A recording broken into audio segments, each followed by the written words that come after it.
Streaming short series RCTI Plus gratis.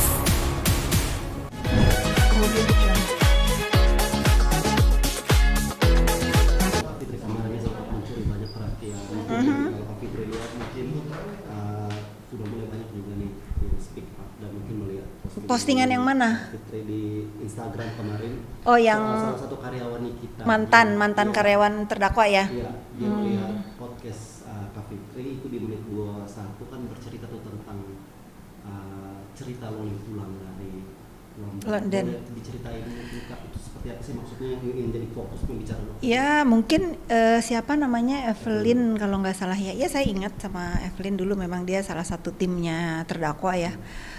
Terima kasih, Hai Evelyn, terima kasih akhirnya kamu berani menyuarakan kebenaran.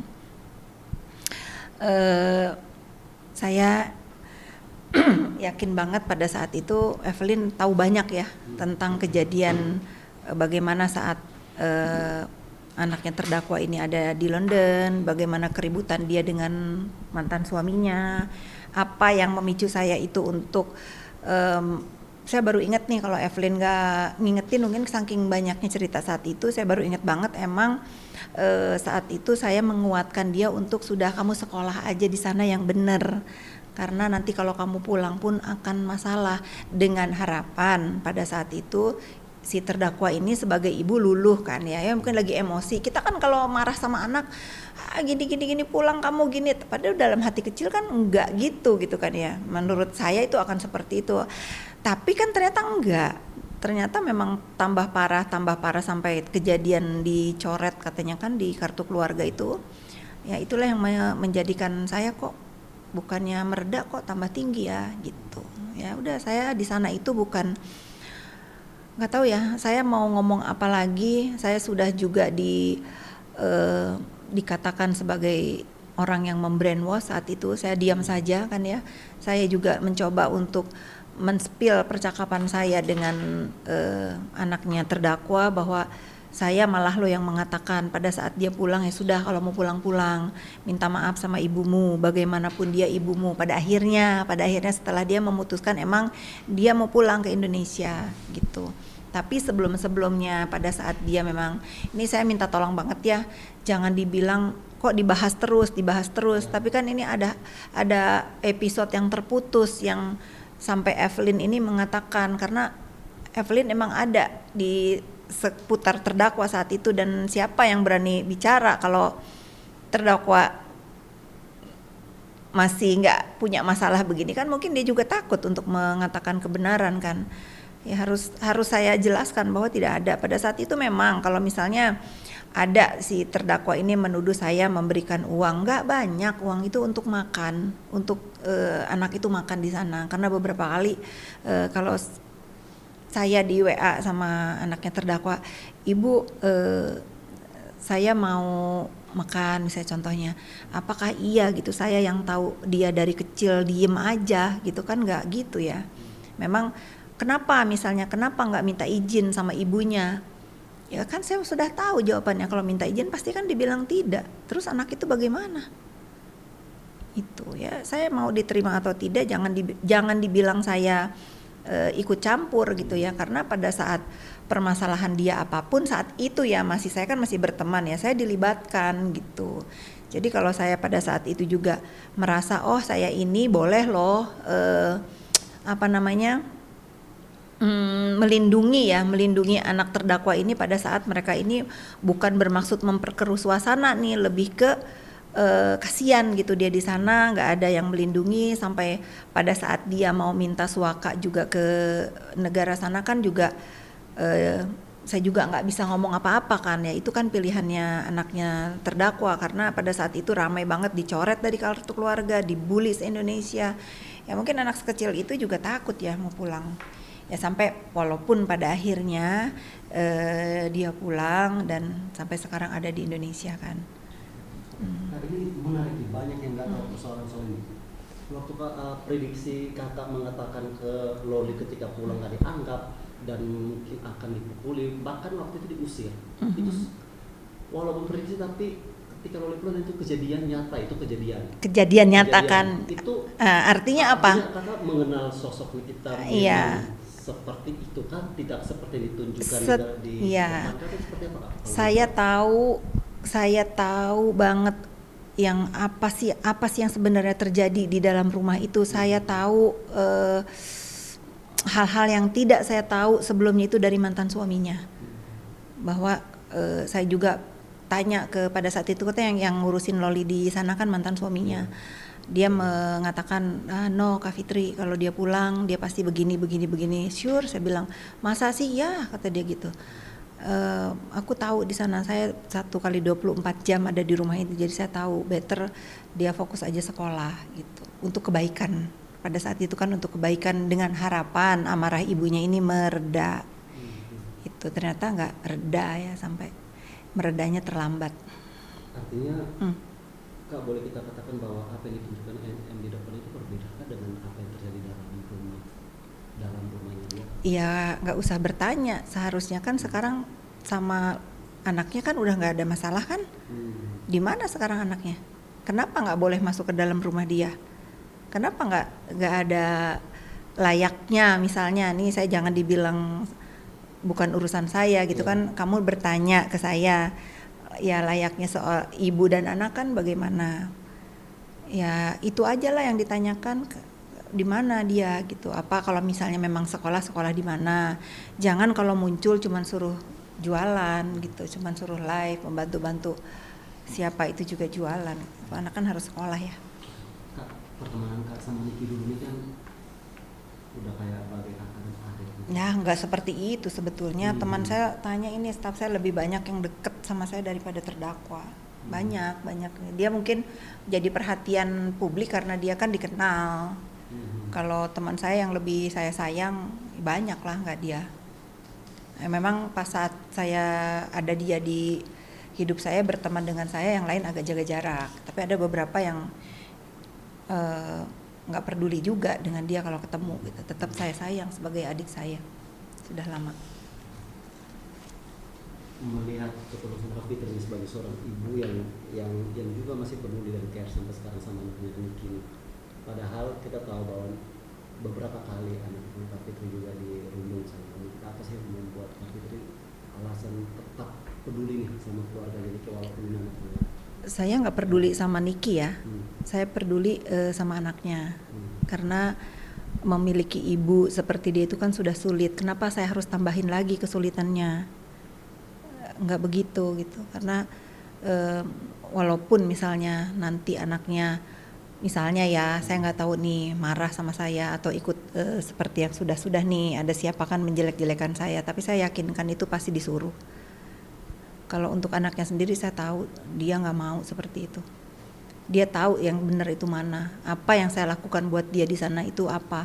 Kalau sampai sekarang saya nggak komunikasi itu, saya memutuskan tidak berkomunikasi setelah anak yang ribut itu pulang ke Indonesia, dengan harapan ya sudah, ini kan sudah ada di Indonesia, sudah banyak keluarganya, jadi saya nggak mau ikut campur karena saya yakin semua akan baik-baik saja. Sampai hari ini saya nggak komunikasi. Tapi kalau misalnya si Loli berusaha untuk mencari Kak Fitri, harus minta izin sama keluarganya dulu. Apakah dibolehkan atau tidak? Nanti kalau diam-diam lalu saya komunikasi, nanti masalah lagi buat Laura kan. Saya juga nggak mau dia punya masalah lagi. Ya, saya doakan aja lah. Saya doakan saja. Semoga jadi anak yang kuat. Ibu tahu kamu itu anaknya pintar banget, anak yang pintar, sukses nanti di masa depannya, menjadi anak yang membanggakan semua. Gak pernah nggak sih atau sakit hati dan merasa kayak nggak pernah ada balasan itu dari Kak Fitri untuk apa yang saya tidak pernah ekspektasi dibalas kebaikan oleh. Dari pertama saya bertemu dengan dia, saya kan sudah banyak diingatkan sama teman-teman saya. Nanti kamu begini ya, saya tahu gitu, dan saya sudah siap dengan hari ini. Jadi nggak heran kalau dia begini, ya saya sudah tahu. Dan lagi-lagi apa yang saya lakukan itu bukan buat dia ya, buat anak-anaknya yang memang saat itu saya merasa perlu pertolongan aja. Kak, nggak takut kah akan terganggu dengan bisnis? Nggak ada terganggu pekerjaan nih. kayak segini banyak ketika Naira Residen ya tetap berkibar kan. Saya mempunyai tim yang kuat nih, salah satunya Bu Ati. Di bisnis saya yang lain saya punya klinik juga nggak ada. Dampaknya dari itu saya ada beberapa bisnis saya yang